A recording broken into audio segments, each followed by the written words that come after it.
Hi అండి, welcome to my channel. So ఈరోజు వీడియోలో మనకు వచ్చిన క్వశ్చన్ ఏంటంటే, అమ్మాయి ఉందన్నమాట. అండ్ తను ఏంటంటే వాళ్ళ అంటే వీళ్ళు వేరే కంట్రీలో ఉంటారనమాట. సో వీళ్ళు ఏంటంటే ఇండియాకి వచ్చారు. అండ్ వాళ్ళ కజిన్స్ అంటే ఇప్పుడు వాళ్ళ మావయ్య అలాంటి వాళ్ళ ఇంట్లో వాళ్ళు స్టే చేస్తున్నారు అనమాట. సో ఇలా స్టే చేస్తున్నప్పుడు ఏంటంటే నేను లైక్ వెస్టర్న్ కంట్రీ నుండి వచ్చింది కదా అని చెప్పి వాళ్ళ కజిన్స్ అది చాలా ఏడిపిస్తూ ఉండేవాళ్ళట. అండ్ వాళ్ళ కజిన్స్ ఏంటంటే ఇప్పుడు ఈ అమ్మాయి చదువుకుంటుంది అండ్ వాళ్ళ కజిన్స్ ఏంటంటే already married. So already married అయ్యి అండ్ ఒక కజిన్కి ఏంటంటే పిల్లలు కూడా ఉన్నారట.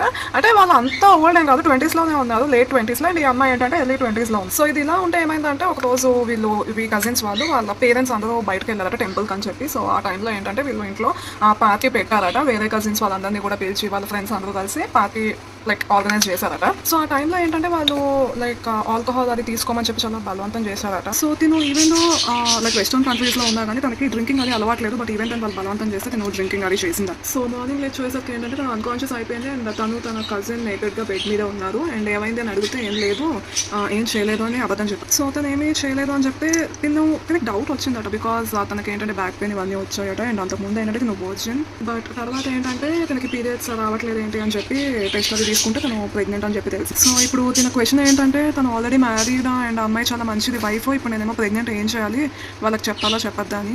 సో ఫస్ట్ థింగ్ ఏంటంటే మీరు ఏం చేయాలి అని మీకు అనిపిస్తుందో ముందు అది చూసుకోండి. అండ్ మీరు ఎవరైనా మీ క్లోజ్ ఫ్రెండ్స్తో కానీ లేకపోతే ఎవరితో అయినా కానీ ఫస్ట్ ఆఫ్ ఆల్ షేర్ చేశారో లేదో మీరు మెన్షన్ చేయండి. అండ్ ఇంకోటి ఏంటంటే మీరు మీ పేరెంట్స్కి చెప్పడమే బెటర్. ఎందుకంటే ఇతను మీరు అన్కాన్షియస్గా ఉన్నప్పుడు అడ్వాంటేజ్ తీసుకున్నారు. సో అది ఒక క్రైమ్. ఇక్కడ ఇష్యూ ఏంటంటే మీరు ఇప్పుడు వదిలేస్తే తను రేపు పొద్దున వేరే అమ్మాయిలతో కూడా ఇలాగే చేయరు. ఒక ఎల్డర్స్కి చెప్పడం అనేది చాలా ఇంపార్టెంట్. అండ్ ఆ తర్వాత ఏంటంటే మీరు ఈ బేబీని ఏం చేయాలి అనేది సో మీరు అడాప్షన్కి ఇస్తారా లేకపోతే ఎంజాయ్ చేస్తారా మీ ప్రెగ్నెన్సీని, అది మీరు మీ పేరెంట్స్ డిసైడ్ అవ్వడం బెటర్. మీరు అంతా అడల్ట్ కూడా కాదు అలా అని చెప్పి లైక్ మైనర్ కూడా కాదు కాబట్టి చాలా sensitive matter. So like I think ఎల్డర్స్తో డిస్కస్ చేసి ఆ తర్వాత డిసిషన్ తీసుకోవడం బెటర్. సో మీరు ఏంటంటే అబ్బాయికి అతని లైఫ్ పాడైపోతుందేమో అని చెప్పి మీరు ఫస్ట్ ఆలోచించకండి. First and foremost me health గురించి చూసుకోండి. అండ్ ఆల్సో అతను ఏం చేశారో అది క్రైమ్, మీది తప్పు కాదు. ఇక్కడ మీరు డ్రింక్ చేయడం తప్పు కాదు. అతను మీరు అన్కాన్షియస్నెస్లో ఉన్నప్పుడు మీద అడ్వాంటేజ్ తీసుకోవడం అనేది అతనిది తప్పు. సో అది గుర్తుంచుకోండి.